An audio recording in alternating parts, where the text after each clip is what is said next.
보령 의사수필문학상 2019년 대상작 아침의 퇴근길 이대 목동병원 응급의학과 남궁인 선생님의 작품입니다. 나는 응급실에서 일하는 의사다.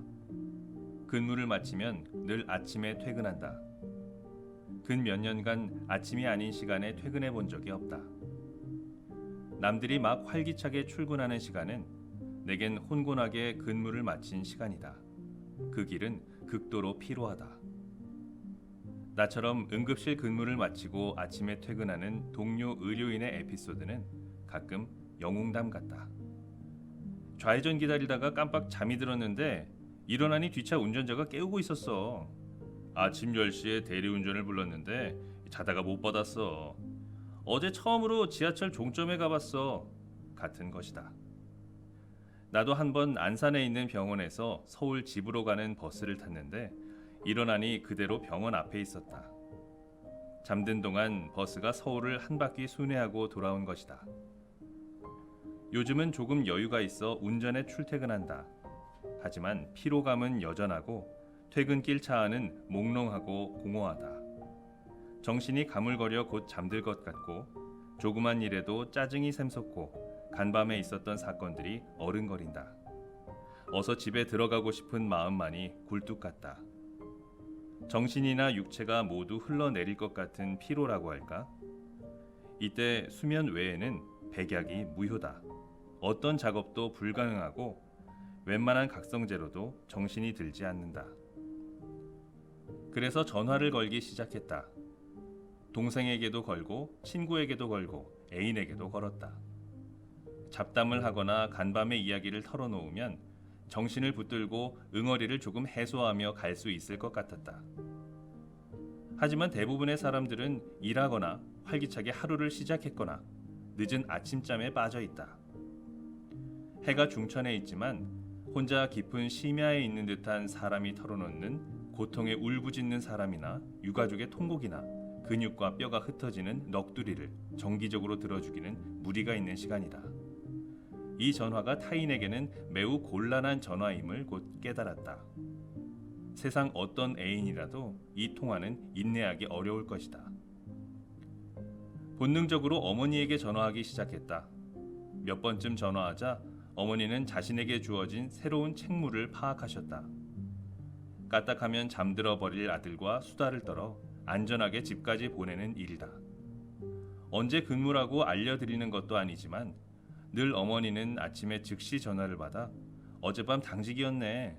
얼른 가서 쉬어야지. 라는 말로 통화를 시작하신다. 그리고 우리는 이런저런 이야기를 나누며 아침 시간을 보낸다. 어머니는 외삼촌 댁에서 밥 먹고 온 이야기를 하고 나는 한강에서 건져온 시체 이야기를 하는 식이지만 통화는 그럭저럭 즐겁다.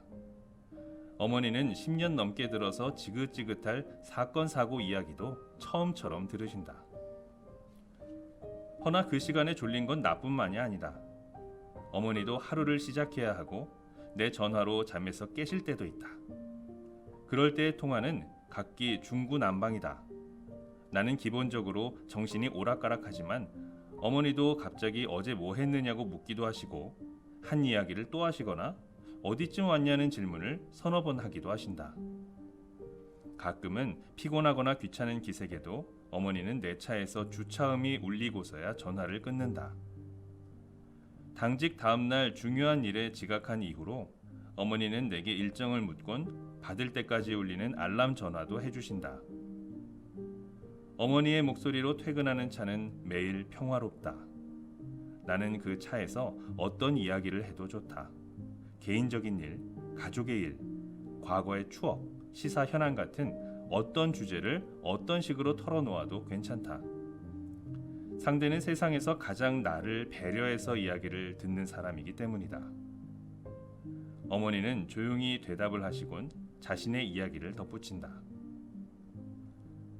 나는 방금 전까지 응급실에서 있었던 일까지도 쏟아낸다. 어머니는 그 이야기를 가장 생생하게 전달받는 사람이 된다. 가끔은 간밤에 배우자를 잃은 남편의 통곡을 설명하다가 같이 울기도 한다.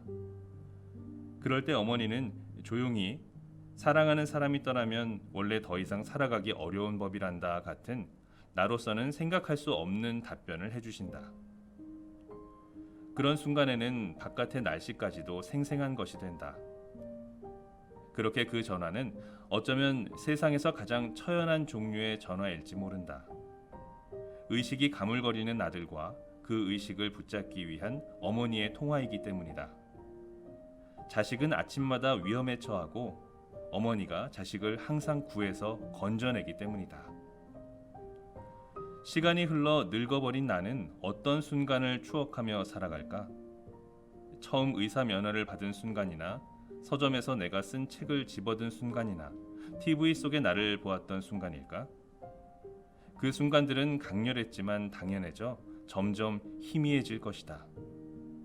하지만 힘든 밤을 보내고 맞은 아침 공기를 들이켜며 혼곤한 정신을 붙들고 거는 전화.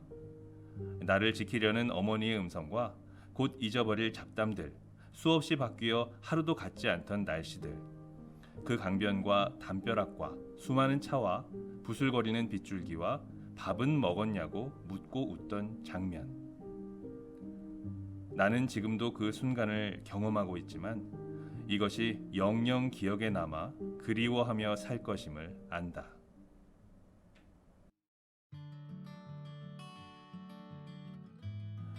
네, 저는 보령홀딩스 대외협력그룹에서 일하고 있는 이영혁이라고 합니다. 보령제약을 비롯해서 관계사들의 전반적인 홍보 업무를 하고 있습니다. 보령 의사수필문학상이 상당히 역사도 깊고 좋은 작품들이 많이 나오고 있는데 그동안 이제 인쇄물만 있어서 좀 아쉬운 면이 있었던 것 같아요. 이 의료인들의 희로애락이 담긴 그런 콘텐츠들이잖아요. 그래서 많이 공감할 수 있는 작품들이라고 생각이 되고 좀 널리 알려졌으면 하는 마음에 좀 참여하게 됐습니다.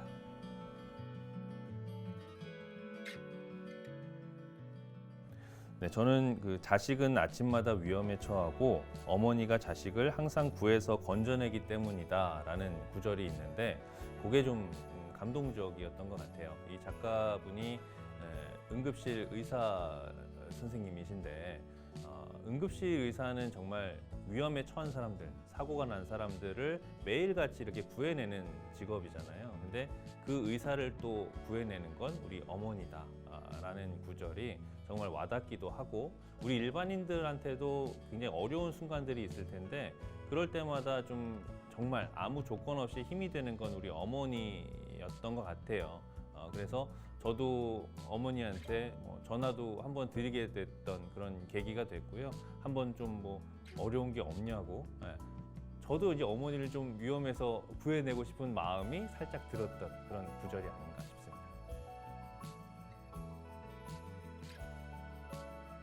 뭐 특별한 에피소드는 없었는데 제가 예전에 이제 녹음 일을 좀 했던 게 한 10년도 더 됐거든요. 그래서 오랜만에 좀 작업을 하려고 하다 보니까 많이 설레기도 하고 그리고 이거는 정말 살아있는 이야기잖아요. 정말 의사분들이 체험했던 이야기를 쓴 거기 때문에 정말 그 의사 선생님, 작가의 이야기를 좀 공감하면서 읽으려고 노력을 했던 것 같습니다.